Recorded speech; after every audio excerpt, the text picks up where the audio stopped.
Hey guys, ArchieLuxury, and today guys, I want to make a very special video today, and this here is, I've been asked to do a collection review for a collector who has sought some of the services from Archie. I've been helping this collector design a collection. He started off with a blank slate, and he's basically allowed me to steer the collection. It's an interesting thing. This particular collector here, it's a Singapore collector. He wants to remain anonymous. We're going to call this collection review I'm going to call this collection review after himself, so I'm just going to use his initials, SK, which basically stands for Secret Collection, and this is Secret Collection number 1. Why the K instead of the C? So the wife doesn't find out, of course. Now, this particular gentleman here, he came to me, he sought my services. He's somebody who came into watches a bit later on into life, and he got his first Rolex. Rolex is his first luxury watch. He got a I think he got a GMT. And what happened was, he had that for a while. He said, you know, the Rolex is really cool, but the GMT is really cool, but I'd like to get a Daytona. So he was such a conservative guy, he sold his GMT. He wasn't going to buy the Daytona until he sold the GMT, and then presto, he bought a Daytona. Then many years later, I came back to help him design a collection. And it's quite funny because you know, he didn't keep the first Rolex, but he, in some ways too, he's not really a sentimental guy. I always like to have the first ones that I've had there, but he's all about the deal. So let's go through the collection firstly, and then what we will do is we'll then look at how we built this, and we'll discuss this collection. So firstly, if we are looking at the first part of the collection, is of course the two knockout pieces.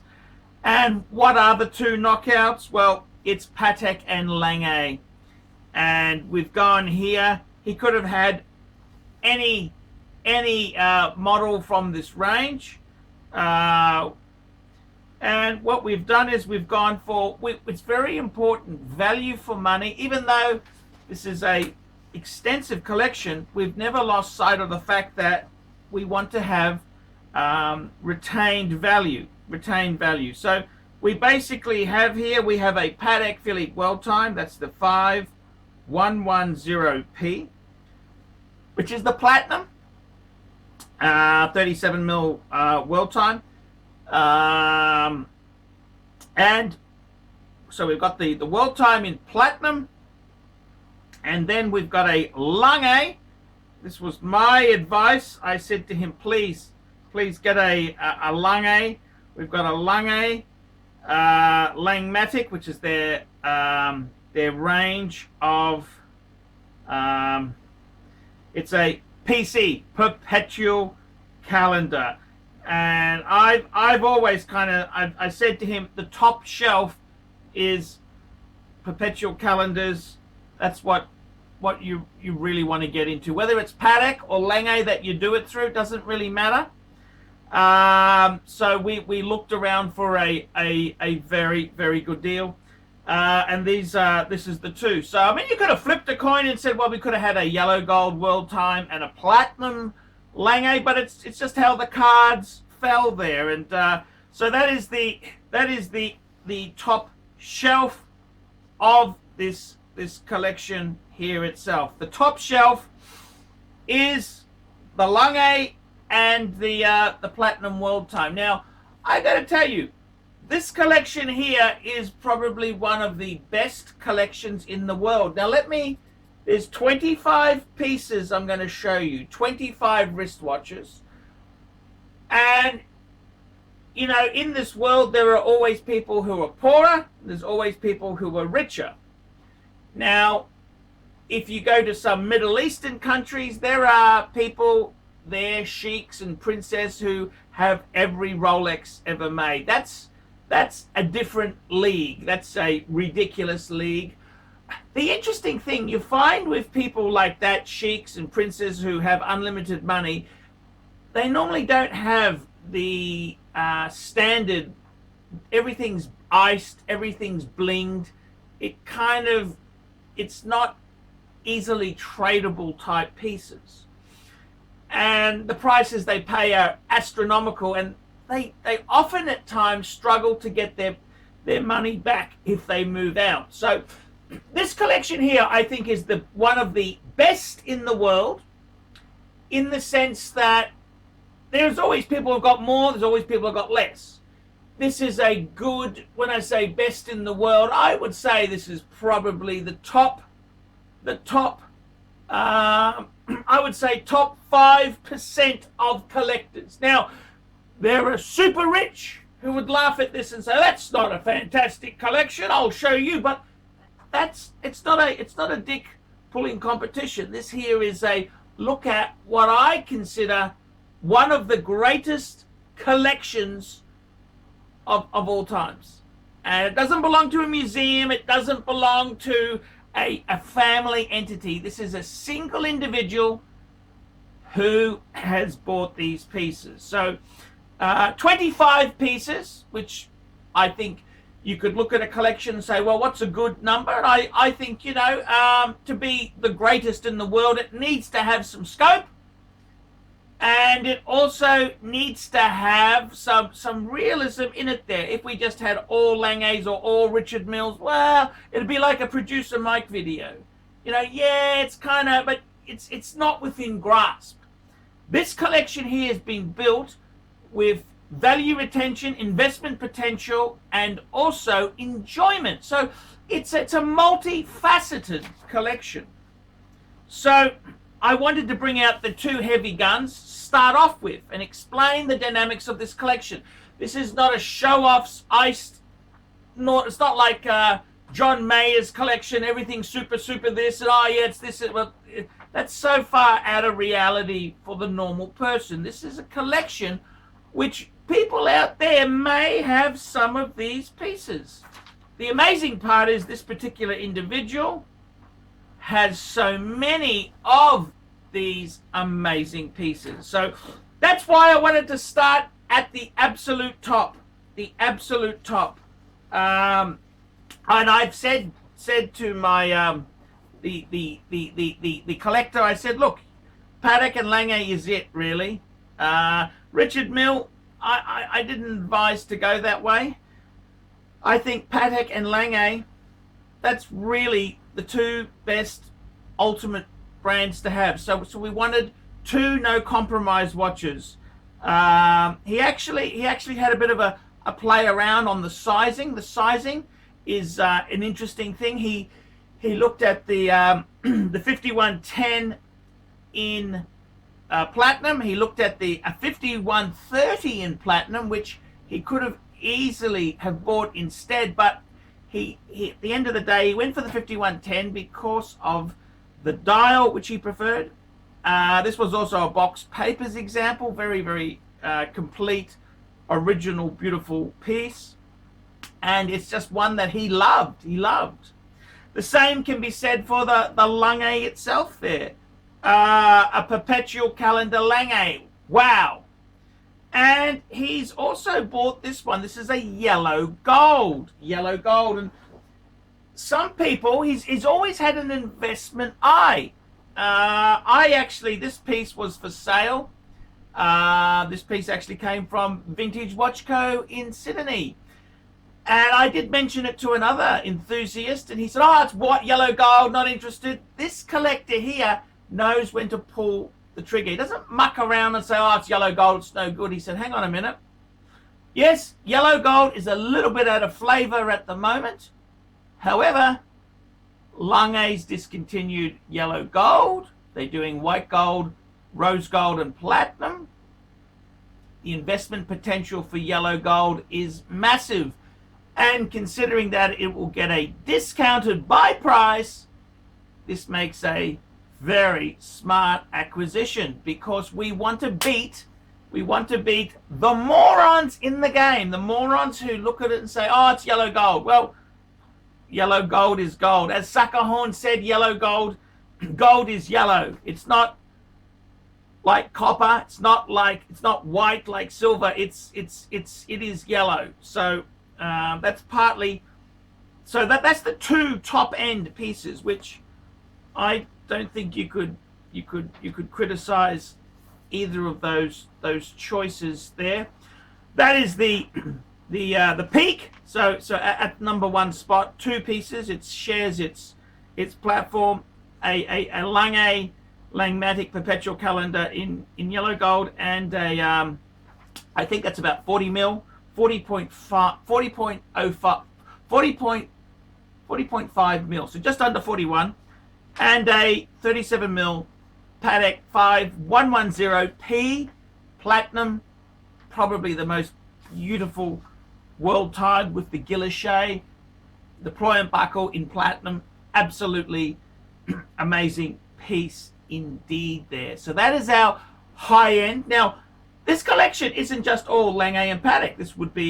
That would be something this guy could have done, but he said, no, I want to diversify. I've always loved Rolex, and Rolex is a cool way to go there. So let's have a look now. Let's have a look at the next box. I'm just trying to pick which box do we talk about here. Okay, here we go.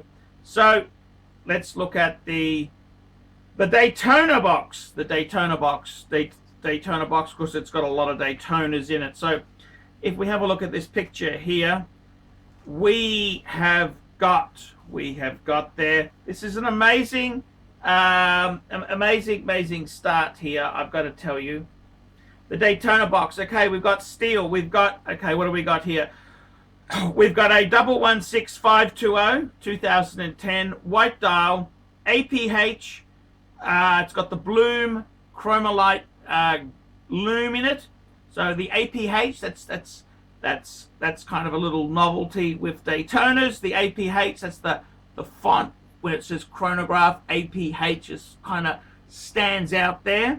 That's a special variation. Next to that there, we've got a 16520, so not a double one. So the previous one was a 116520. Sorry, the next one to that, I should say, is a 116520 2003 white dial, skinny hands dial. Okay, then we've got, moving along, then we have 16520, a serial number Zenith Daytona, last of the Zenith movement Daytonas. Then we have, moving right along there, 16523 Champagne. This is a Zenith movement Daytona, inverted 6 1991. So that's a very, very just amazing, beautiful, minty condition there. Then we've got a number of just stunning pieces there itself. Let's keep going. We've got a 16523 two-tone Zenith Daytona black dial. Is that in there? Is that in the picture? Yes, it is. Sorry, yes, it is. Yep. So there we go. We've got the that's the black dial, two-tone Zenith Daytona black dial. Absolutely stunning. Then we've got two 116520 2014, and we've also got a 2015 black dial Blue Loom last run before ceramic. That's in the bottom row there, which is just superb. Superb day toners. Superb day toners. Then we're moving quite along there. We've got a 16618 pre-ceramic yellow gold Submariner bluesy classic. That's the same model that I in fact did have. Then we've got a 16628 2003 yellow gold Yachtmeister with the white dial. Amazing, amazing buying indeed there. Very, very good buying indeed. And then we have a 116610 LN, the ceramic. This is a ceramic, just to have a little bit of usability, a ceramic Submariner. Ceramic Submariner, which is just absolutely... So we want to have usable pieces, but there are also some very much vintage type pieces there. So in this part here, we've got an amazing selection of Daytonas, absolute stunning pieces. We've got two 166520, so that's the pre-ceramic with the Rolex in-house movement. We have got an absolute cracker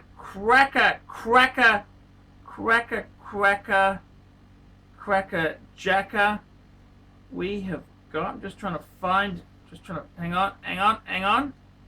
Cracker jacker. We've got some we've got some amazing, we've got Daytona. So sorry, we've got two pre-ceramics. We've got Zenith, quite a mix of Zenith, 1, 2, 3. We've got new model. We've got heaps and heaps and heaps of. This is an amazing spread of Daytonas. Notice that there are no pandas or the black ceramic. Why is that? Well, they're not representing investment potential. This collection has actually gone through and it's kept the best and the most beautiful pieces there. We're still keeping a very high list on having usability. Like we've got the sub. You could just whack the sub on. Wonderful. We've got two heavy hitting in this box here, two yellow golds, which, to be honest with you there, the yellow golds, what do we got? Subby, bluesy, and a Yachtmeister. Absolutely, how could you go wrong with that mix indeed? Absolutely stunning. Absolutely stunning. So I've got to tell you, there's a lot of usability. So we've got investment potential. What we've got investment potential here is we've got Zenith movement Daytonas. This is blue chip. This is the most blue chip of blue chip in the wristwatch collecting range. We've got the Rolex in-house movement collection there in steel, and we've got a little bit of usability in two gold pieces, the bluesy Submariner and the Yachtmeister, and we've also got a new, look at this, the ceramic sub. He doesn't have a Hulk. We're not overpaying for hype and bullshit. It's a very usable.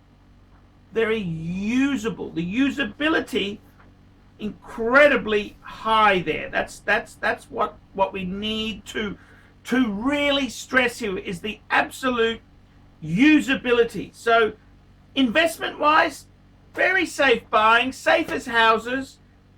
You're not really going to lose anything on these pieces here. These are amazing pieces, absolutely amazing. Hi guys, ArchieLuxury, and who do I recommend in America? In America, who do I recommend for quality pre-owned wristwatches?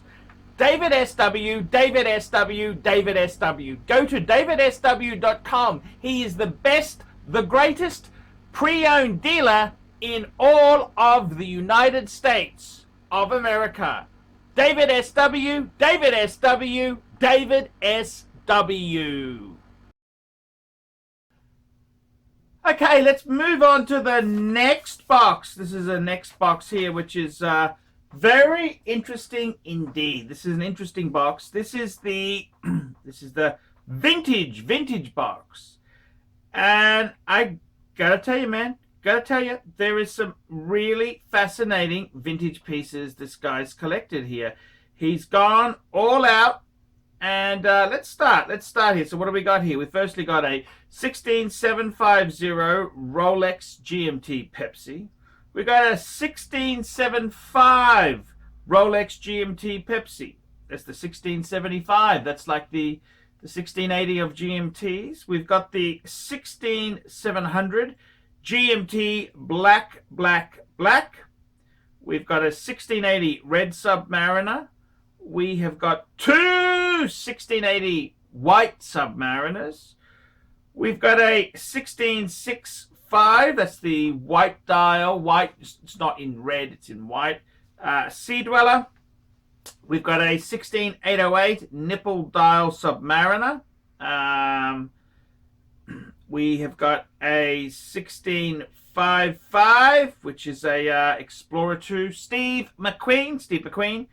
We've got something interesting here. We've got a Hoya, a Daytona. This is a Hoya Daytona from when Tag. This is before Tag Hoya. It was Hoya. So it's a vintage Hoya piece. We have got in our boxes here. We have got what do we got? We've got two Langes. We've got a Lange 1815. This is in addition to the Lange-Matic perpetual calendar. We've got an 1815 in yellow gold, and we've got an 1815 Lange in platinum.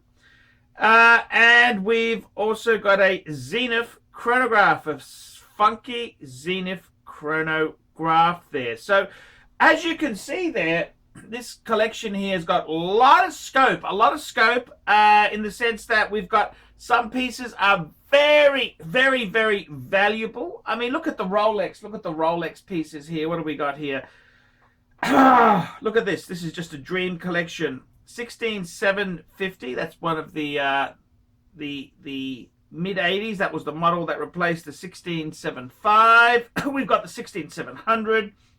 So we've got three really cool, just vintage GMTs, just funky. Then, if that's not enough, we've got three 1680s. We've got one red and two white.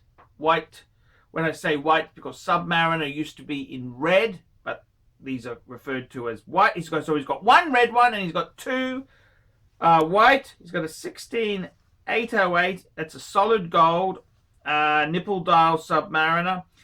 Steve McQueen. And we've also, it's not just about money and buying the coolest things. We've got some rising stars. We've got a vintage Zenith chronograph and a Hoya Daytona. So look, there's a few little gambles there. If you buy vintage well enough, you really won't.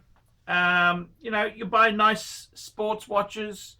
It doesn't always have to be Rolex. You can just cast a few little bets there. So as you can see, this collection here, absolutely amazing collection. Now I've been at the forefront of this collection here. So we've got 25 pieces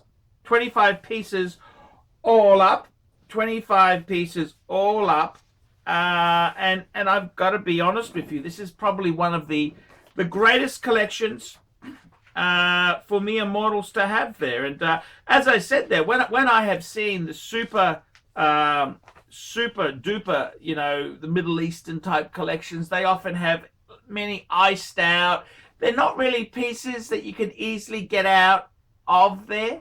Whereas this collection here, it's got so much so much passion and enthusiasm, and a lot of these pieces, you know, it's sort of like many of these things, like say a 1655. That's a Grail, the Steve McQueen Explorer. It's in fact, it's one of the vintage pieces. So it's just this collection here. It just pops. It just pops. I really do love it. Triggers need to be pulled when good things have come up, and this collector here is very liquid in buying pieces. He'll buy some pieces. He'll take an experiment, and then what'll happen is he'll flip it. He'll flip it if it's not really the one he wanted. So it's an experimental phase here. This collector here, it's a collection that's a living collection. These are pieces that he will cherish and love, but you know, in the same token, he's constantly re-evaluating the investment that has gone into this collection. Now, interestingly enough, this collection here, what has changed is he initially wanted the cool Rolexes, Pepsi, the Panda, the ceramic Daytona, the Batman, you know, that sort of stuff was kind of the Hulk, the Kermits, and he kind of went right through them, and at the end of the day, he sold them to buy other pieces. So the collection started off with some very, very popular high-end models there. And as this collector said to me, he said, look, he sold his Panda. He'd rather put it into a vintage Rolex. And it makes perfect sense. It really does make perfect sense there. He buys nice, clean examples, complete examples, and then he gets all the bits here. What I didn't tell you about this collection is most of it is box and papers. And if things are missing, he will slowly add to the collection there. So it's very much a labor of love and a living collection. So there you go. You've got some absolute. You got multi levels. It's kind of got so many. He hasn't just concentrated in, like, see, a lot of people, what they'll do is they'll collect just Pateks or just Lange, and this collector here has tried to harness different themes. So what do we got?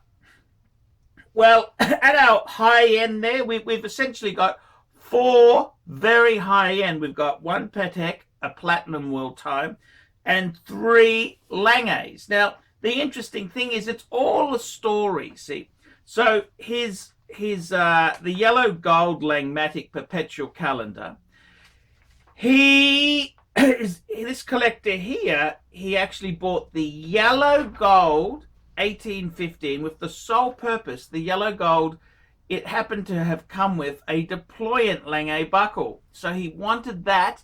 He bought it at a damn good price, and he basically bought it so that he could swap the Tang buckle on the Langmatic perpetual calendar for the deployant. So in his collecting itself there, he has 2 1815s, but that's because he may get rid of one of them down the track to fund further expansion.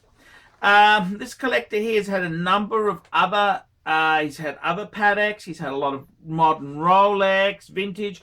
It's a collection that's been very much living, and he's done remarkably well. Although he's not doing this as a business, it's not to make money. The aim of this collection is to learn the hobby and build a really nice collection. And it's not just about having the most expensive. I mean the 2 cheapest pieces in this collection here is the Hoya Daytona and the Zenith, but they've got charm. I believe the Zenith was a boxed example, and I think the Hoya might have been as well. So they're very, very, very much very iconic, classic, all original dials, just all beautiful, nice, usable pieces there. And this is the thing, when you're in the hobby there, you can't just put these things in the safe. This is very, very, very amazing. So at the high level, as I was saying, we've got 4 high-end, 3 Langes and a Patek. Then we have, on a different level, we have got Daytonas. Even in the Daytona section, you'd say the Hoya Daytona is a Daytona. We've also got some very lovely examples of vintage Rolex. We've got the classic icon Rolexes. We've got the 1675. We've got the 1680 red, 1680 white. Actually, we've got 2 whites. We've got a 1655, which is the Steve McQueen Explorer 2. We've got a Sea Dweller 1665. We've got even a solid gold 1608. So it's not only just plastic vintage Rolex. It's also it's got the sapphire examples, early sapphire example. It's got a great spread of watches there. And you know, even we've got a really sharp. We've got a 16808. That's the solid gold. It's on the strap in the photo. But we've also got a 16618, which is the next model out. So we've got a very broad spread of ages there, just to enjoy the flavor of watch collecting. And we look at the Daytonas. That's a subsection within the collection. And this is the thing. This collection, there's 25 pieces. But what have we've got? We've got a number of sub-collections here. We've got Rolex. We've got Lange. We've got vintage Rolex. We've got Daytonas. We have got gold pieces. We have got so many sub-collections within itself where they're intertwined with each other. And I got to tell you, 25 watches. You put this together as a collection. It's really a living collection that has so much scope. The collector's philosophy has been basically he will buy things that are original and correct, and that are, you know, he feels represent good value. And it's fascinating. When this collection started, as I said, it had a lot of the modern stuff, the pandas, the Hulk, the Batman, and he moved out of it. It was his natural progression, moved out of it into more vintagey type Rolexes. And the fascinating thing, this collector here never thought he was going to go into Patek or Lange. And now he's got 3 Langes and a platinum world time. Just absolutely sensational collection there. And it's I mean, the size of it, the passion. This is what it is all about there. It doesn't. I think the thing is, any one of these pieces could be a grail for a lot of people, but to have so many pieces together in one collection is absolutely amazing. So I would say this would probably be in the top 5% of collections, top 5% of collections in the world, top 5%. And as I say there, you have the crazy, super rich collectors, but they tend to have iced out things which I find it hard to relate to that stuff. Whereas this collection here, it's got it all. We've got horology, we've got vintage Rolex, we've got Daytonas. It's a fascinating collection, and probably, I think, one of the most complete original collections of all time. And as I've made this video here itself, there is some movement. This request only came in yesterday. Already there's talk of, he's saying to me, hey, I might get rid of the ceramic Submariner, maybe replacing it with another, listen to this, so it's another Zenith Daytona, another two-tone Zenith Daytona. So he's very much looking at the value proposition, not for commercial gains, but to say, look, do I really love it, or would I like an unpolished Zenith two-tone Daytona? So this collector here, it's on the move, and it'll probably it's hard to say. He's got some pieces he does not want to sell.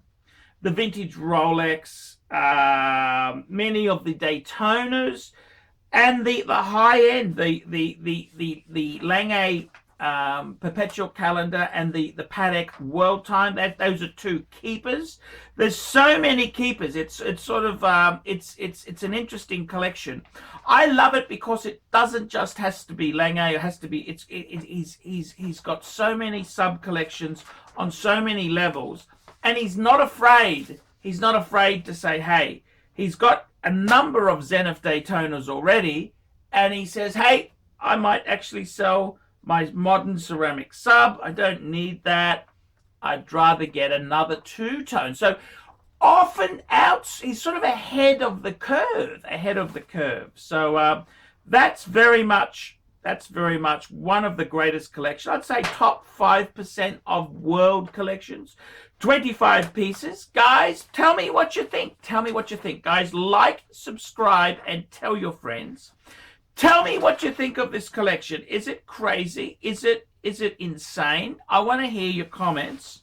I've helped build it. I've charged fees, of course. I don't do things for free. And I think he's in the right direction. Probably one of the best. And a couple things he's taught me is, if a good deal comes up, pull the damn trigger.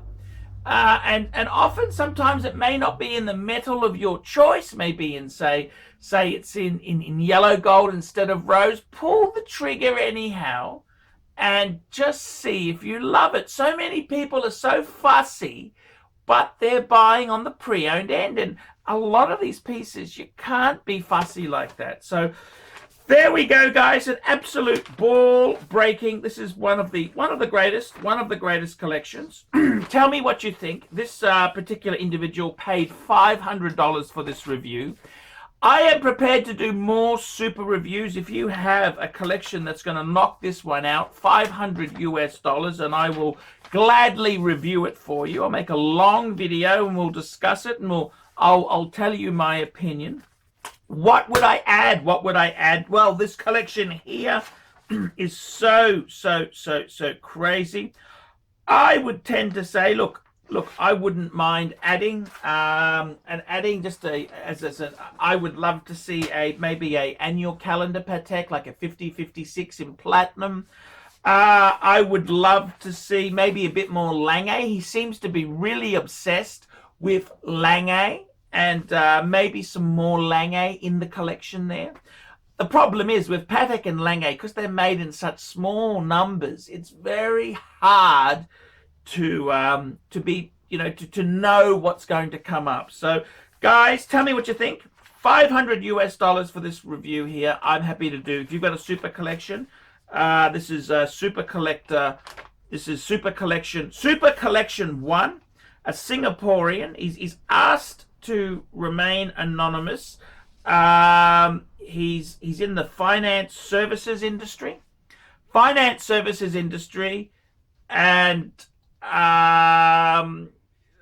what can I say? Finance services. The only thing is he does drive a vehicle, because people love cars. And what sort of car does he drive? He drives a Ferrari-powered car. Let's just leave it at that. So, guys, tell me what you think. Like, subscribe, tell your friends. And if you've got a super collection, tell me. And for $500 US, I'll gladly review it for you as well. And there we go. One of the most beautiful Pateks of modern times. A key reference point in Patek history. The 5035. Proudly part of the ArchieLuxury wristwatch collection.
Boys and girls, ladies and gentlemen, once again, Mark Goldberg for ArchieLuxury AC3, the Pontiff, Satan Deville.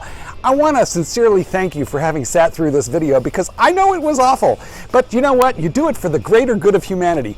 Thank you so much. Now, a couple of quick pieces of homework. Now that you've watched this video, I would like you to hit thumbs up. If you must, hit thumbs down, but if you'd hit thumbs up, I would especially appreciate it. Go ahead and leave a really nasty comment and tell him how awful this content was, but most importantly of all, the entire reason that I am linking up with ArchieLuxury in the first place. I am a published author. Let dogs be dogs. Available at bookstores, Amazon, and electronically somewhere near you. Remember, ArchieLuxury. He's not just a figment of your imagination.